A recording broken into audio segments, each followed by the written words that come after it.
I came across a quote the other day that says, Cinderella is proof that a new pair of shoes can change your life. And while I don't disagree with that, I'll tell you where it's really at for me is with a great pair of socks. I have fallen in love with Lucky Chuck socks, and I want to share that with you. Lucky Chuck socks, they are proven time and time again to be everyone's favorite, durable, tested, and tried Lucky socks. They not only fit well, but they look good too. Embraced by cowboys, cowgirls, and all of those in between. Founded by Lorinda Van Newkirk, a true original cowgirl boss that knows her stuff when it comes to crafting the perfect boot sock for those of us using them in and out of the arena. So friend, I want to share the Lucky Chuck love with you. You can get 10% off your order by using the code Dakota Dawn Johnson at checkout. That's DAKOTADAWNJOHNSON.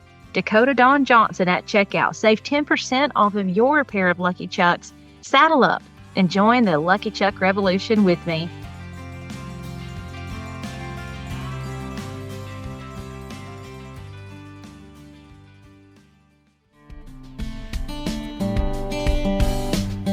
Hey y'all, and welcome. You're listening to the Cowgirl Confessions podcast.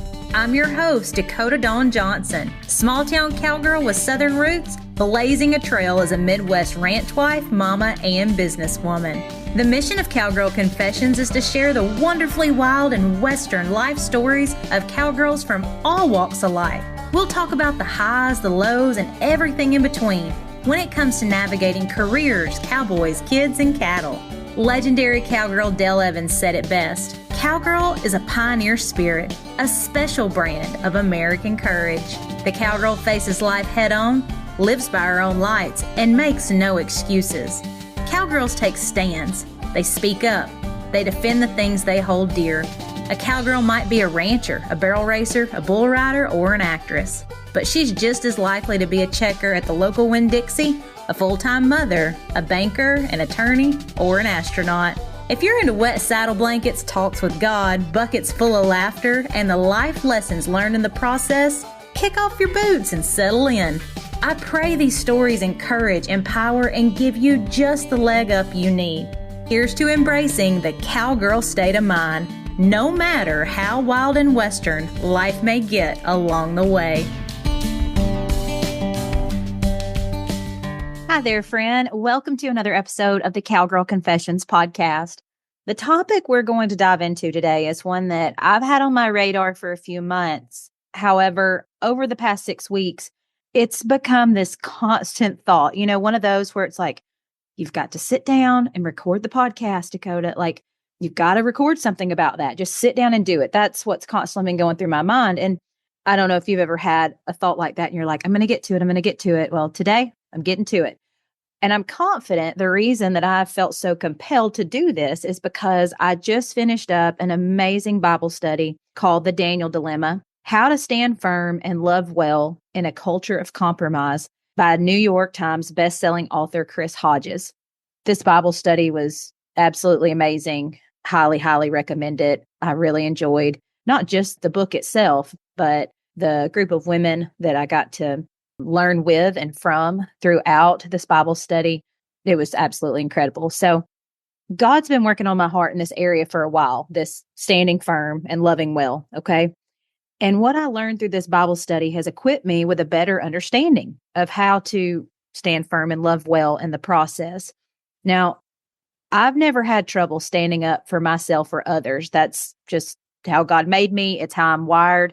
And if you've listened to this podcast or followed me for any amount of time, then you know that I'm in sales. And so being great at the art of selling, I focus on serving people and solving problems. Well, a large part of solving problems is, number one, admitting that there is a problem to solve. That in itself can be a little bit hard, a little bit tricky sometimes, because if you're the one pointing out that, hey, there's a better way to do this, people don't always just get excited when you're pointing out that something's not going great, that maybe they start or it's a process they're used to, and you're desiring to help there be some change there, cultivate that. So anyway, there's the problem, and then choosing to bring a solution instead of just pollution, right? Like that's a large part of the whole solving problems process. In short, I don't mind being the squeaky wheel for topics that I know need to be changed in order to have a positive impact for the greater good. It's not that I want to be somebody that's constantly looking for something to go and fix, but I am one that I'm like, if we can do this better, if there's a better process and I can help bring a solution along with a suggestion of like, hey, I think we could try this. That's how my brain works. That's just how I go about looking at things. And so the key here is figuring out how to do this in a way where people feel supported and understood, even when we have differing opinions or different thought processes on how we get to this new solution. And that's something that personally I'm dedicated to getting better at and getting better at how do I communicate that? How do I work with people to where we can all agree to, even if we disagree, that like, hey, change in this area, researching this more is going to help all of us. Okay. So I'm going to shift gears here for a minute and I want to share something that's been going on in my local community with you. I didn't grow up in Linn County, Kansas. That's where my husband grew up, but I got there as soon as I could. I love raising our family there. It's a small town. I've called Mound City, Kansas home for the past 8 years. And even though I've been there for 8 years, I still feel like I'm putting faces with names and kind of connecting the dots with who's who. Because for over a decade, my career has required consistent weekly travel. And so it's just been within the past couple of years that I've moved into a new position at work that's allowed me to be home a bit more so that, I can attend things on a Wednesday night and not planning my whole schedule, for, okay, we can fit this stuff in Thursday through Sunday. So I share all that to provide context for this. One of the things that I've enjoyed most recently about being home more is my ability to attend county meetings and public forums on a more regular basis where I can learn about what's actually going on in our community. I don't have to wait and get that information, sometimes very slanted information, secondhand from local news sources. And by attending these different community events, what it's also doing is I'm connecting the who's who, if you will, of Linn County more and more every day. Hang with me here because I promise I'm getting to a point. A few years ago, I was introduced to a woman named Tatum Lee. At the time, she was a Kansas state representative. Tatum is one of those folks that you simply cannot ignore her presence when she walks into a room. She exudes confidence, yet she has a very genuine and welcoming aura about her that just makes you want to like pull up a chair, have a cup of coffee, and some rich conversation. And as we talked, I learned more about Tatum's story, why she chose to go into politics, and her commitment to leaning into the idea of more God, less government, even when that idea was not popular. And spoiler alert, it still isn't. I was blown away at how relatable this woman was, okay? But yet she clearly was much more knowledgeable about politics and overall just the scope of our local and state government system than I was. Have you ever had a moment that you can pinpoint? One of those moments where you remember exactly where you were and exactly what was said that changed the way you thought about something forever. A moment that spurred you to action. I had that kind of moment the first time I met Tatum Lee.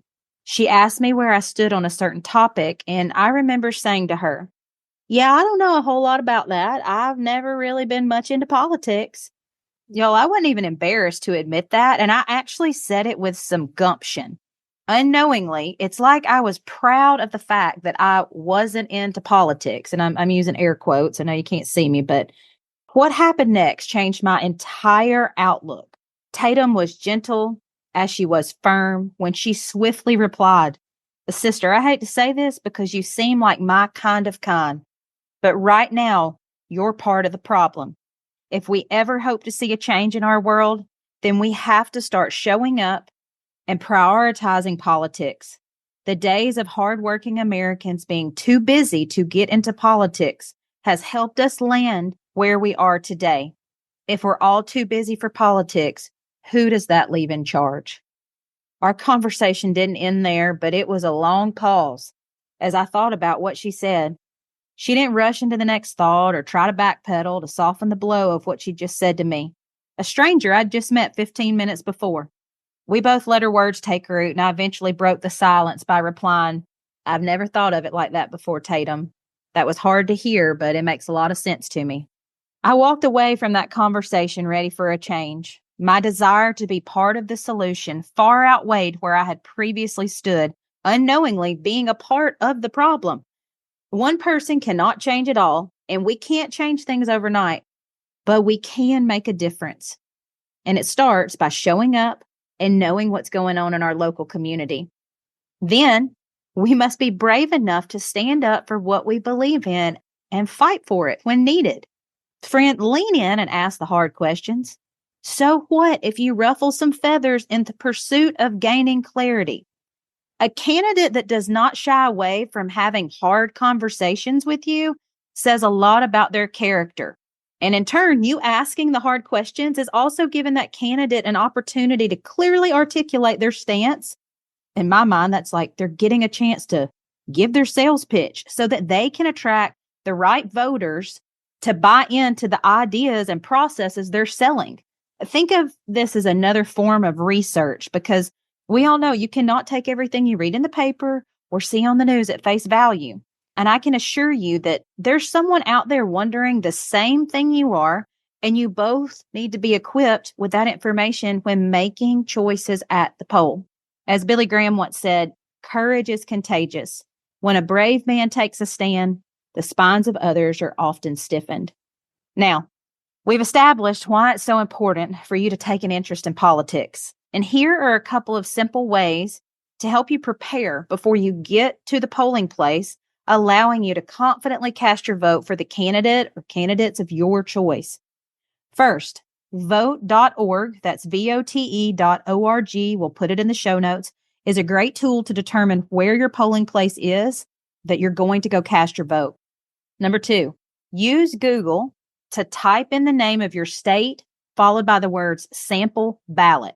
So in my case, I type in the 3 words, Kansas sample ballot. Then I'll choose kansas.gov to access a sample ballot. I download it and, I can pull it up on my phone. I can print it off, but that shows me exactly what I'm going to have to be voting for when I go to the polls that day, so that then I can do my research. The reason that I'm saying type in your state and then the word sample ballot behind it, and I'm not giving you a direct link to something, is because every state has a slightly different website name that's going to take you to where you can get this ballot. So just type in Alabama sample ballot, Georgia sample ballot. You get the idea. Third, download that sample ballot so that you can do your research on each of the candidates prior to getting to the polls. As I mentioned before, this way you walk in equipped and you're not wondering who or what you're actually voting for when you get there. You're walking in with a plan. And while I can't speak for you, I know this to be true for myself. When I do my research and I walk in with a plan, regardless of what it is, whether I'm voting or preparing for a meeting, it doesn't matter. Making my grocery list. I mean, it's all the same. It's all relative. Okay. When you do your research and walk in with a plan, the clarity that I have from that process gives me confidence, which then positions me to not only cast my vote, but stand firm and love well much better when conversations come up with people that share different views than I do. So I'm going to say that again. Do the research so that you can walk in with a plan. By doing so, that's going to give you clarity. That clarity then gives you confidence that's going to position you to not only cast your vote, but be able to stand firm and love well much better when conversations come up with people that share different views than you do. As you can tell, I'm very passionate about this, and I wish somebody would have had this conversation with me long ago, because this has only happened within the past 4 years that I have had a shift and realized that I want to be part of the solution, not part of the problem. I'll leave you with this quote by Martha Gellhorn. People often say with pride, "I'm not interested in politics." They might as well say, "I'm not interested in my standard of living, my health, my job, my rights, my freedom, my future, or any future." If we mean to keep any control over our world and lives, we must be interested in politics. Your vote matters, friend. And I pray you'll join me on this journey of getting into politics. God bless you And God bless the greatest country in the world, the United States of America. Thank you for spending your time with me on the Cowgirl Confessions podcast. I'm so glad y'all stopped by. If you could take a moment to share this episode and tag us on social media, I'd be happier than a cowgirl in a sea of buy one, get one vintage turquoise. Subscribe to make sure you don't miss an episode. New episodes will be released bi-monthly. Please leave us a review if you feel so led by going to iTunes. Your feedback will really help us breed the idea of grabbing life by the horns with a cowgirl state of mind into women across the globe. Some that may have never even had the privilege to throw their leg over a horse, but could most certainly use the cowgirl state of mind while navigating life. Thanks again, y'all. Until next time, keep pursuing your dreams with that all go and no woe mentality. Remember, you're writing a story that's worth saddling up for, sister.